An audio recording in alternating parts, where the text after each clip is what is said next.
Hi everyone, and welcome to the Enthusiastic Buddhist. In this episode I want to introduce briefly the topic of meditation, the reasons why meditation is such a beneficial practice and why we should be interested in it. First off, regardless of whether we're religious or not, it's evident that we're all looking for the same thing. We all just want to be happy, right? But if we were to believe what society tells us happiness is, then happiness can only come from acquiring things that are external to us. So only when we have all the nice possessions, such as the nice house, the nice car, the nice phone, we've found Mr. or Mrs. Right, our financial position looks excellent, everything's going well with our family, and we've found the ideal job, then only once we have all the pieces of the jigsaw puzzle in place, then we can be assured perfect and unceasing happiness, right? The problem with this is that nothing can ever be permanently perfect because everything is subject to change. The nice house, the nice car, the nice phone, none of these can stay new and perfect forever. Our partner, and especially our attitude about them, let's face it, can change on an hourly basis. We'll never feel like we have enough money. What we think is enough now won't feel like enough even if we reach that amount. We only have to look at the people who are wealthy now and we can see that they're not even satisfied with their wealth. And the ideal job won't always seem ideal. All jobs can become difficult or monotonous and we can find ourselves longing for holidays or the weekends. So if everlasting happiness occurs according to society only when we have everything in place in the way we want it to be, then arriving at this state with all the perfect conditions is a bit like waiting for our winning lottery numbers to fall. And even if we do somehow manage to find all the perfect conditions and we do really feel happy, there's often this niggling little feeling that there's something more to life than this.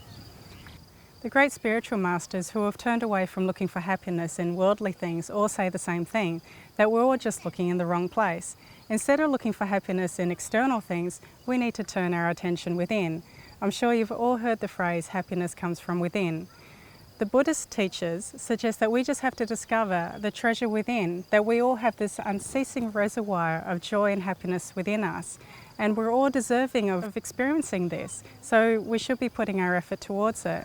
Many of us have dedicated many hours and even years of our lives to certain disciplines, such as completing university degrees, but none of these ever promised us happiness. Yet the great spiritual masters say the practice of meditation will lead to unimagined happiness provided that we discipline ourselves enough to start and practice it. And they've got no intention to deceive us, they just want to share their joy and discovery of it with us. We're all seeking to be calm, happy, peaceful, to have some lightness in our lives, some stability in our emotions, and to enjoy tranquility of mind, and to be tolerant in difficult situations. These are all things that meditation promises us. In the beginning, when we first start meditating, we might come with lots of faith and even expectation, but get discouraged because of the difficulties that we experience. But the secret is that we need those difficulties to make progress. These difficulties fertilise the seed of tolerance and of our awakening.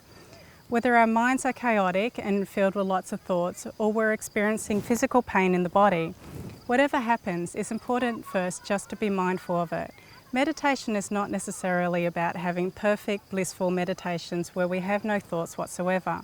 Instead, it's about cultivating an awareness, calmness, and insight into the true nature of things. Slowly but surely, the calmness and clarity gained from our meditation sessions will become a living experience, and this awareness will give us the power to transform our lives. It's said that the true nature of the mind is vast, luminous, calm, clear and spacious. So this is the reason we're meditating, to discover what is rightfully ours, to let our true, whole, complete spiritual selves to be revealed.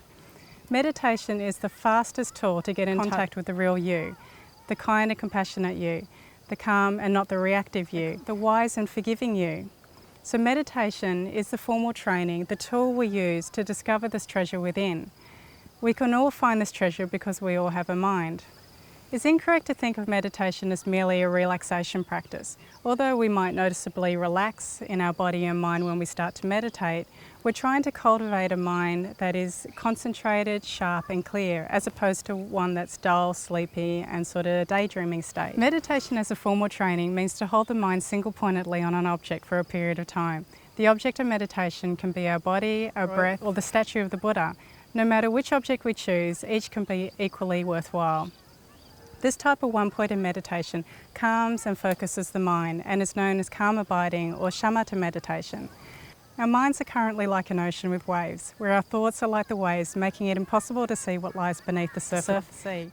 But when we calm our minds, our thoughts settle down and our minds become more like the crystal clear seas of the Caribbean, for instance. You can see completely to the sand beneath because the water is clear like glass. In the same way, once our minds are calm through meditation, we'll be able to use our investigative powers and practice vipassana meditation more effectively, which is another practice, popular meditation practice for developing insight and wisdom. To get back to the topic of finding happiness through meditation, you could say that calm abiding or shamatha meditation would lead you to experiencing a calm, happy and blissful state of mind. But it's vipassana or insight meditation which will allow the state to become an unceasing part of your existence. But first we'll concentrate on the practice of calm abiding or shamatha meditation. There are two important aspects that we need to cover before we dive into the instructions of calm abiding or shamatha meditation. First, we need to make sure that we have all the right conditions and environment to practice in to aid our ability to meditate. And we also need to make sure that we're sitting in the correct meditation posture. So the next two episodes will cover these two topics. If you have any questions about what I've covered in this episode, feel free to leave a question in the comment section below, or you can contact me on my website, enthusiasticbuddhist.com, or Facebook and Twitter. So that's all from me for now. I hope you have a lovely week and I hope to see you in the next episode.